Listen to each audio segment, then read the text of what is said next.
রেলগাড়ির কামরায় হঠাৎ দেখা, ভাবিনি সম্ভব হবে কোনোদিন।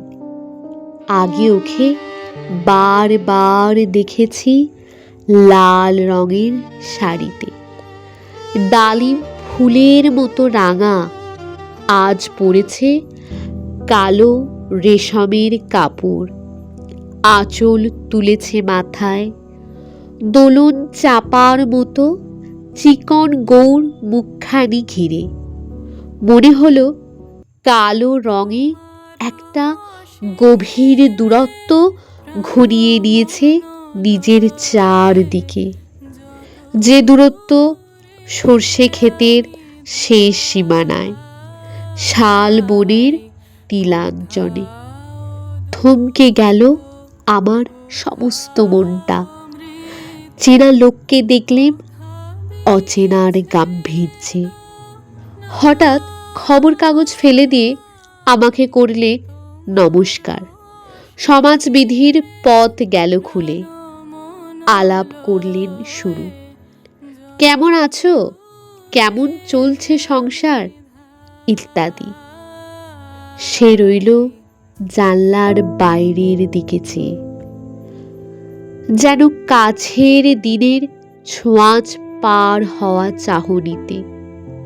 দিলে অত্যন্ত ছোট দুটো একটা জবাব, কোনোটা বা দিলেই না।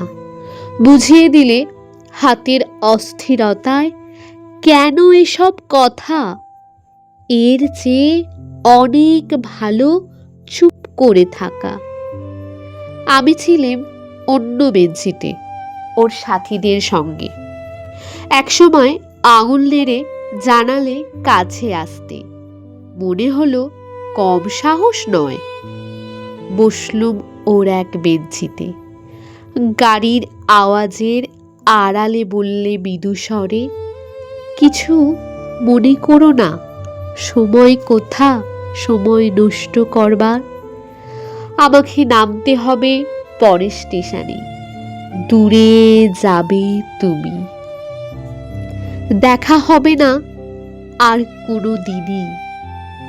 তাই যে প্রশ্নটার জবাব এত কাল থেমে আছে, শুনবো তোমার মুখে, সত্য করে বলবে তো? আমি বললেম বলবো। বাইরের আকাশের দিকে তাকিয়েই শুধুলো, আমাদের গেছে যেদিন একেবারেই কি গেছে, কিছুই কি নেই বাকি। এইটুকু রইলেম চুপ করে। তারপর বললেম, রাতের সব তারাই আছে দিনের আলোর গভীরে। খটকা লাগলো, কি জানি বানিয়ে বললেম নাকি। ও বললে, থাক এখন যাও ওদিকে। সবাই নেমে গেল পরের স্টেশনে। আমি চললেম একা।